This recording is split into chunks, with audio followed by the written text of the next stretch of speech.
Hey everybody, welcome back to CineFix. It has been a while since we did one of these. We did a whole batch of fall movie previews, but then it got into the awards season and nothing really good really comes out in January and February anyway, so we're back. Except Kingsman. Kingsman came out and that was really good. Kingsman did come out and that was very good. Yeah. Go see Kingsman if you haven't seen Kingsman yet. Absolutely.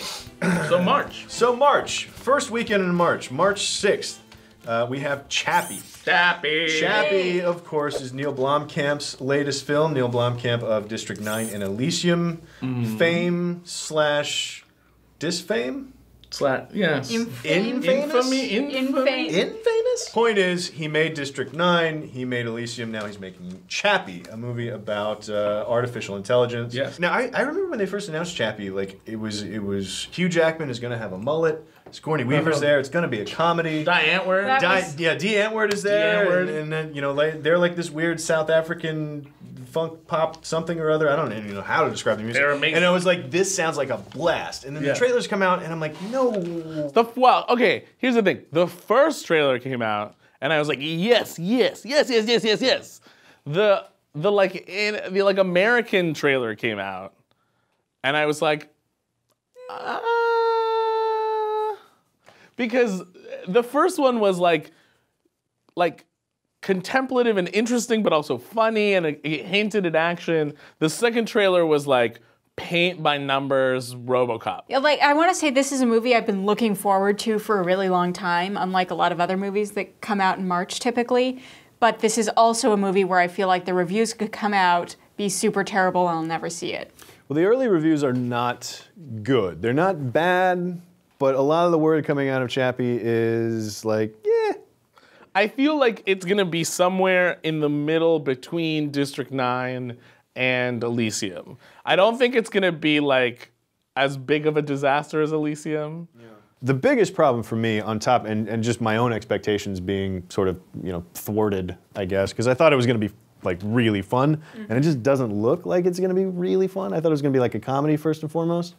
So that's what I was really hoping for, because all of the elements of this movie as a comedy, like I'm really on board for, all of the elements of this movie as they are is sort of a District 9 rehash. Blomkamp's weird because he's gone on record being like, no, I'm not trying to like say anything about society. It's like, dude, clearly yes you are. I don't think Neil Blomkamp will ever make a straight up comedy. I'm hoping the trailer is deceptive. I'm hoping that it's like, I'm gonna go see it in a theater. Like, I will go see it in a theater. You need to see it in a theater. The clip where he's acting like, where the Dee Antwoord guy is getting him to act like a, you know, a thug, that's funny. That's fun. Yeah. That's fun. I was like, maybe there's a lot of that in the movie, and maybe I'll be pleasantly surprised now. That's probably what it is. I was gonna go in too hot, now I'm not, and I'll probably love the movie. You probably love the movie. Plus, there's nothing wrong with a robot fighting a giant ED-209. Piloted virtually by Hugh Jackman with a mullet. Yeah. I honestly don't see anything wrong with what I just said. No. I mean, mullet is, I object to on principle. But on Hugh Jackman, that's refreshing. He's so pretty. I know. Let him be ugly for once. He might win an Oscar. It's really the only way to even him out. Moving on to the following weekend, March 13th, we have a Cinderella. This is the big live-action version of Cinderella. It's directed by Kenneth Branagh. Lily James starring as Cinderella, and there's also a great cast. I don't know if I'm like looking forward to it, but I'm sure it's going to be delightful. It feels like Kenneth Branagh's Thor, but all the space parts? Or no. But with all the dialogue from the Earth parts? It looks a lot like his Hamlet. Like the way that there's the brief shot of like the fencing lessons or whatever going on in the big hall of the castle. So like it looks a lot like some of Kenneth Branagh's like old Shakespeare stuff. So like bringing that sort of sense of scope to the surroundings and everything, I think will be pretty cool. I'm curious to see how all of that is going to mix with you know, cartoon or animated rats that are like clearly one of them's like swatting the other one's hand away from the cheese and things like that. So it's like sentient cartoon rats mixed with this sort of Shakespearean kind of grandeur. So it could be really, really fun and really cool. Well, here's the difference that's going to be between it and the original cartoon is that the original cartoon was about the mice. Like Cinderella was pretty much barely a character. When the mice like were she was an empty shell into which 4-year-old girls like myself could pour their hopes and dreams, you know? Whereas like this, because Kenneth Branagh is involved, is guaranteed to at least have a little bit more like humans. Right? Yeah, there are humans in He the movie. usually deals in humans or human-like creatures. This has a lot riding on it because it's clearly the first in a series of like 12 Disney live-actioning up all their animated classics. Because they're already they've confirmed 2 different Little Mermaids, like the Disney one and the Sofia Coppola one, but then they've also confirmed the Emma Watson. Beauty and the Beast. Emma Watson, Ryan Gosling, Beauty and the Beast. Oh, snap. I think I prefer that to what they've done with like Maleficent and Snow White and the Huntsman. That's what I was The Huntsman say. sequel that they're talking about, like, I don't know why I don't care. Yeah, no, that movie failed to make me care. I was primed to like Snow White and the Huntsman, and I was just like, wow, there's a lot of pretty and not a lot of anything else in this. On top of the fact that I would rather they just remake the animated versions instead of trying to make them all gray and gritty and dark and all that stuff. Like, I would rather they do that. Plus, I think Kenneth Branagh likes making fairy tales. I really think he was into this. Well, I'm okay with them making gritty and dark, but then do the book. Like, remove yourself from the Disney movie completely. Yeah, that's true. Also coming out March 13th, kind of the polar opposite of Cinderella, is a low-budget horror film called It Follows. Now, I put it on the list here because it's actually getting really good early reviews. It looks amazing. And it looks really good. I watched that trailer and I was like, I want to see this movie right now. I had that same reaction, and I don't even go to see horror movies. I don't like horror movies really at all. I love horror and movies. I'm in. It's a director who's only done one other film, The Myth of the American Sleepover. A guy's named David Robert Mitchell. It's starring a bunch of people that you don't really know who they are. Like all horror movies. And the best part about this trailer is I don't have a f***ing clue what this is about at all. I don't know if she's crazy. I don't know if it's actually spirits. But it's. I think horror movies shine when they don't need to over-explain the villain. Yeah, I don't need to go into a 30-minute backstory about like the motivations of the bad. Don't tell me how this little girl drowned in that well. I don't care. Don't care, right? It's like there's a f***ing ghost, mother. It's a f***ing ghost. Yeah. It's this force of evil, and now it's in your life. And it follows anyone you have sex with. And so I don't know what the f*** is following her, and I don't give a shit. It's terrifying. It's weird because I don't like horror films really at all, but when a small horror film kind of jumps up and kind of breaks through a little bit, like the Babadook did last year, like I love them. I can't get enough of like indie horror films that sort of, twist the genre up a little bit. Yeah. Well, this one, I don't remember if it was with text within the trailer or a review that I saw tangentially, but it got compared to like self-aware horror films. Oh yeah. Because like Cabin in the Woods. Yeah, because this one, it knows that it's dealing with the trope of if you have sex, you're gonna die.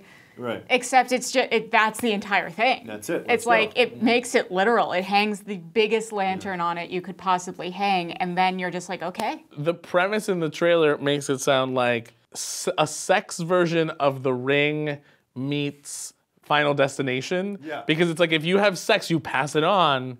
And if you don't, then it'll kill you. But if it kills you, then it kills everyone that's ever had sex down the list. You, yeah. And so it's like, what? I don't know what it is. I'm really looking forward to it. Excited. Comes out March 13th. I'm going to see that before I see Cinderella. Yes. Yeah. Okay, also March 13th, and this is right smack in the middle of the spectrum, Run All Night, which honestly, I feel like we can kind of just skip this one. Yeah. Yeah. It's, Run All Night is another Liam Neeson old man action movie. At least in this one, he plays like aging assassin or aging hitman, gets pulled back into something to save his son, so that at least we're aware that he's an old guy in this, and they're going to use that narratively, and that's, I think, the only thing that makes it more interesting. I can't make it more than 15 seconds into this trailer ever without being like, wow, that's, I guess, what Liam Neeson's doing these days. Yeah, it's revenge taken. So ultimately this weekend is, if you have kids or you want to have some fun, go watch Cinderella. If you like horror movies, want a date to curl up real close to you, or like really cool indie movie making, watch It Follows. If you just want to see Liam Neeson shoot people, you can find that. Or if your parents are in town or something and you need a nice, like, please everybody movie. There's literally something for everybody the weekend of March 13th. Moving on to the next weekend, and this is kind of the first big movie of the year. The first big movie of the year, big-ish movie of the year. Divergent. Insurgent, the Divergent series. Not exactly sure how they have it on the poster. I think it's the Divergent series, Insurgent. I thought it was Insurgent, the Divergent series. Either one. That might actually be. That sounds better than my version. Right. Point is, it comes out March 20th. Obviously big YA novel series. The first movie did pretty well. It didn't do Hunger Games well, but it did pretty well. But it was fine. Yeah. It wasn't horrible. I feel like the book-to-book and movie-to-movie comparisons are about fair. Like, I didn't like the Divergent books nearly as much as I like the Hunger Game books, and I expect the same out of the movies. I might have to revisit the books a little bit to figure out just how much they've changed in this second movie, because it looks like there's quite a lot that I either don't remember from the books or that they have changed the hell out of. Between all of the floating houses on fire and there's like a little bit of the Matrix kind of thing going on. And look, I don't know anything about this series at all. I know shockingly little. And so watching this trailer out of context, because I do think the trailer sort of presupposes that the people that are watching it know what's happening. Oh, of course. Yeah. It's a sequel. I mean, And I don't have a goddamn clue, and I kind of love it. Like, Yeah, you should it just looks like young adult Matrix, as So far as I can tell. Did you not see the first Divergent No, movie? no, yeah, I'm telling you, I don't know anything. Yeah, you should totally just go see the second movie. If possible, arrive 5 minutes late, just in Okay. case there's some sort of opening credits. And then I'll leave 10 minutes early, just in case there's a previously on Divergent. Yeah. And might be. I feel like you really need to do that just as an experiment. a YA like love matrix is not particularly. Sounds kind of hot. when It's you say not it like that. particularly the wrong interpretation. They do get hooked up sort of to something, kinda. There's like a virtual world that they enter in order to experience like trials and things and Gotcha. learn, Okay. develop. I have to give it to the first movie. The premise of this series is one of the most ridiculous YA premises there's out there. Like, the only other one that I can think of that's as popular, that's also as ridiculous as Maze Runner. They're about The same in terms of like what humans would do in a semi-post-apocalyptic world, Yeah. being the most convoluted I do like things it. ever. It's important to note it's a semi-post-apocalyptic Right. world. Yeah, no, it is. It is. In the movie, they made this nonsensical system make a weird amount of sense. Makes some Some modicum of sense. Somehow it was easier to just watch it on screen than hear her inner monologue, like explaining it to you point by point in the book. Well, it's maybe like the horror movies. It's better if you just don't explain some of it. Right. And just if This you is the guys are world. acting like this is normal, then I'll go there with But it. it's normal. Yeah. The other thing at work here in this trailer is I do subscribe to the theory, and Michael Truly first brought this theory up. It's that the more glass shatters in a trailer, the worse the movie is. And there's a lot of glass shattering in In this fact, trailer. the poster is just buff Shailene Woodley flying Shattering. through shattering glass. Yeah. All right. Sticking on March 20th. March 20th, again, very similar to March 13th. Kind of something for everybody. This is a movie also that weekend called The Gunman, starring Sean Penn. This is directed by Pierre Morel, who did Taken. And he's a cinematographer on a lot of other action movies for Europa Corp, a lot of the other transporters and stuff like that. But this one stars Sean Penn, Javier Bardem, Idris Elba. It's got a great cast. And honestly, the trailer looks f***ing great. It looks really good. Oh my, yeah. I was watching like the first 30 seconds of it and I was like, oh man, this is really very Taken, very old guy action. And then it just got more and more apparent that there were some really stellar actors in it. And, you know, if my parents were in town, my dad would be insisting we see this movie. This is the movie we're going to see. Exactly the sort of thing that he would want to see. I'm not going to see Detergent with you. No. But The Gunman looks like definitely of this weekend, again, my number one movie pick. Yeah, I think so too. It has all of the action elements that me and I think everybody else loved about Taken, and like the Transporter series. But it seems to have a lot more depth and story and like an interesting narrative to it. It's based on a book, so you know I think that they had a interesting source material to build from. It just looks really f***ing good. As much as you are willing to trust the guy who did Taken or the guy who did, I mean, because that's become kind of a genre unto itself now. Because there's such a specific style to those movies. But this doesn't seem to fit in that style really at all. Like I feel well, the like action does. I feel like the action does a little bit, but narratively, it's doing something more, which is really exciting. It has the performances, I think, to hold up the action a little bit more. Like Taken was so famous because of the certain set of skills speech. Let's be honest. And there was like this I'm going to find you. Yeah, there was this overacting quality to it, which was really fun and fist pumping, cool. But this looks like, oh no, we're for reals now. There's a different level of legitimacy in this movie. Like this makes me feel like it's got fist pumping and cool, but also, Well, it's like in the trailer, there's a spot where Javier Bardem says, really? Really?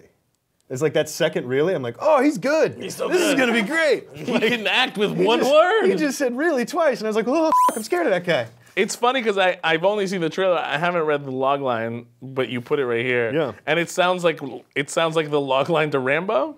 A little bit. A former soldier who has PTSD tries to reconnect with his longtime lover, but must first go on the run across Europe to clear his name. It's like Rambo meets The Fugitive. Yeah, on paper, but the trailer looks great. All right, so sticking with March 20th, the other movie that actually encompasses the rest of the people. If Divergent and the Gunman don't do it for you, Danny Collins probably will. Danny Collins is Al Pacino starring as an aging rocker that goes and meets his son for the first time and holes up in a hotel in New Jersey to write music again for the first time in a whole bunch of years. Basically, I think I got some of those details out of order in terms of what is the best way to describe this movie. It's kind of like, it felt like the music version of The Wrestler. It's like, except instead of being a PG music version of The Wrestler. Yeah. Except instead of him being like down and out, he's like super famous and super successful. And when he was young, John Lennon wrote him a letter that was like, be yourself, don't sell out, write what you love. And so now he's supposed to go. And he's just now finding that letter. Right, and he's finding this letter now as an old man. Yeah. So I mean, premise-wise, like that's solidly in the range that you expect from like a big budget. And there's some like romantic comedy elements too. Yeah. He's constantly trying to pick up Annette Bening in the trailer, which I think is kind of funny. I mean, it's Dan Fogelman. It's if you like Dan Fogelman is Crazy Stupid Love, Gallivant, that kind of like quirky, fun. And it's his first time directing a film, which is great because a lot of his movies, like I loved Crazy Stupid Love. I think Crazy Stupid Love is as charming as they get. And I loved Gallivant. Gallivant was spectacular. Gallivant was so much fun. But yeah, so I'm interested to see what Dan Fogelman does. I mean, the cast is great. Bobby Cannavale, I love Bobby Cannavale. Every time he shows up in anything, he's always I feel like he's one of those guys that is like, oh, that guy? Yeah, I love that guy. Yeah. Nobody knows his name. But, oh, that guy? Yeah, no, I love that guy. So this weekend, March 20th, if you are young or have kids, you'll probably want to see Divergent, Insurgent, Detergent. If you have tweens, you'll go see Divergent, Insurgent. To be fair, I'm probably going to see all three of these movies. But if you are, if you like hardcore action with a little depth, you're going to go see The Gunman. And if your dad's in town, you're going to go see Danny Collins. There you go. Depending on how much your dad likes action. If my mom's in town, I'll go see Danny Collins. If my dad's in town, we're going to see The Gunman. Both parents are in town, you're going to see Danny Collins. You guys will have to decide which movie to take your own parents to. Obviously, that's kind of a case-by-case basis. I don't want to speak for your mom and dad. So let's find out what you guys are going to do if your parents are in town on March 27th. Coming out March 27th, Get Hard. Get Hard. Get Hard, which is a big-time two-hander comedy starring Will Ferrell and Kevin Hart. It's about Will Ferrell as a white-collar criminal. He's about to go away, go to prison. So he hooks up with Kevin Hart, and Will Ferrell hires Kevin Hart, who has never been to prison, but this is just sort of some innate racism. Right, he that's at play here. He assumes Kevin Hart has been to prison, so he hires Kevin Hart to get him hard before he goes to the slammer. To get him like pokey. Thug hard, not penis hard. Well, I don't know. You never know. We never know at prison. Honestly, it's Will Ferrell. Odds are there's going to be some penis hard jokes in there. Yeah, prison is involved. This is another like the weekend prior, like Danny Collins with Dan Fogelman directing. Ethan Coen this is his first feature film. He's written a ton of stuff: Idiocracy, Tropic Thunder, Men in Black 3, going all the way back to like Beavis and Butthead and King of the Hill. I'm not a big broad comedy movie guy. It's probably the last thing that usually I'd want to see. But I have to admit, I love the premise, and I watched the trailer, and I was like, this looks like it's gonna be funny. It looks like it's fun. And it's a trailer that clearly doesn't, you know how there's those trailers where you get the sense that everything funny in the movie is in the trailer? Like, I don't get that sense with this at all. No. Yeah, this feels like broad comedies are often prime candidates for like, they make a decent amount of money their opening weekend, they do okay, and then you kind of forget about them 5 years later. Right. This has an inkling of having just enough depth to be like, possibly one of the actually good comedies that you don't forget. Well, the other thing that you don't really get too often, and here lately we've had Neighbors, we've had Let's Be Cops, we've had these two-hander R-rated comedies that have sort of become a thing. But you know, having one with Will Ferrell and Kevin Hart, who are arguably two of the biggest comedy actors working right now, if not the two biggest, probably, it's rare to get two guys that are this big in the same movie. Like, it doesn't happen a lot. There are things about Kevin Hart that I like, and there are things about Kevin Hart that I find really incredibly unfunny. And I think the same goes for Will Ferrell. But I think having them both in this movie has forced them both to like up their, like balance, they're like balancing each other out. I find them both annoying for completely separate reasons that might also get balanced out. But I think too, these roles seem like they're good fits for both of them. For what makes both of these guys really funny, these roles are really good fits for those strengths. It's hard to critique it because it's like you're expecting exactly what you see, and I think you're gonna get it. It's not gonna reinvent any wheels, but it's gonna be a good time. So also coming out March 27th, sticking with that last weekend of the month, we've got another Noah Baumbach film, your boy Noah Baumbach, a movie called While We're Young. This stars Ben Stiller, Naomi Watts, and Amanda Seyfried, and Adam Driver, who apparently there's some sort of California state law that requires him to be in movies these days. He's in everything. It's a middle-aged couple dealing with getting old and trying to go back and be young again and revisit because they start hanging out with these 20-something hipsters. It's Neighbors. It's Neighbors. It's Neighbors and or what This Is 40 should have been. I think it looks amazing. But I love Noah Baumbach movies. I love all of these actors. I love it when Ben Stiller takes it into that like serious but comedic middle ground. The premise is a really solid one, and I think it's one that hasn't been done thoughtfully recently. Comedy dealing with growing older has become like the go-to trope in comedies here recently. Because even like there's shades of it in the Jump Street movies. That's true. And then Sex Tape is very much couched in that as well. So like it seems to be the thing that comedies go to. It's older people struggling with the idea of getting older. Middle-aged people struggling with the idea that their youth is gone. Like that's what it is. And so this, I do agree. I think I'm not a big Noah Baumbach fan, but this looks really good because I think it thoughtfully deals with a lot of things. And so the only thing, and this is just a pet peeve of mine, is at the end of the trailer when Ben Stiller we reveal that Ben Stiller is like a filmmaker and he's trying to make him. I'm like, oh. That was the one part where I kind of rolled my eyes. That is gonna get so annoying. Yeah. But that's probably just me and a pet peeve that I have about films. No. It's like movies about writers that are incapable of writing. It automatically becomes self-important to an annoying degree. To me, anyway. But outside of that, I thought it's a really charming trailer. And like I said, I'm not a big Noah Baumbach fan, but I like it. Well, I do like that it seems to add a separate extra little dimension onto the, we meet some young people and realize that we're not, we're old. It's like, oh no, at first we don't really, there's this combination of wanting to be young again, not wanting to be young again, but not without some of the overt antagonism that you see in a movie like Neighbors, where it's about, keep it down and off my lawn. All right, so the last movie that we're going to talk about from March 27th is a film called SERENA. This is a movie about Jennifer Lawrence and Bradley Cooper in the Depression area, time-wise. If you think of time as like a flat circle, then it's the Depression area. It's a light cone traveling through space. Exactly. Them in the Depression area, that's Silver Linings. That's Silver Linings Playbook, exactly. So it's a period piece, I'll say it that way. With J-Law and Bradley Cooper. And the interesting thing about this one is that it was shelved for a while. Yeah. It was either shelved for a while or it just took forever to finish it. Because they shot this in early 2012. Yeah, they shot this 2 years ago. Almost three full years ago. Yeah. Apparently the director with it for like 18 months. Yeah. So for like a year and a half, she was editing this movie, which to me is a really bad sign. Yeah. If you go out and shoot something and you come back and you can't find your vision with it, then you did something wrong, and then you're just band-aiding it. Yeah, and then it actually came out last year everywhere else, almost everywhere else in the world except the U.S., which is also, I think, a really bad sign. The fact that a movie starring Jennifer Lawrence and Bradley Cooper together cannot get an American release date. It does come out March 27th, but it's already available on VOD. Like, you can go get it on iTunes right now. No. So, or you can go see it in the theater. Or you could go see it depending on which of your parents happens to be in town. You can go see it on iTunes, see if you want to blow it up to a big screen and make it. Yeah, watch it at home and think, you know what? Clearly, I needed to see this on a whole wall. I can't see the details of the period costumes. Exactly.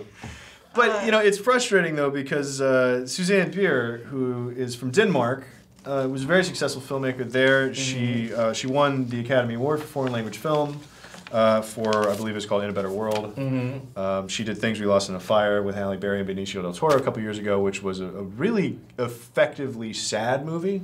Right. As a drama, it was a very well-made movie. Yes. Very well-made drama. Yes. It's not for everybody, but so she's good. She knows what she's doing. So this is another curious case study. And where did it go wrong? And I haven't seen it. I'm already assuming that it went wrong, but I feel like that's a decently safe assumption. It's like the reason I really want to see that Nicholas Winding Refn documentary. Yeah. Because it's about his wife documenting where it all went, how it all went so wrong on Only God Forgives.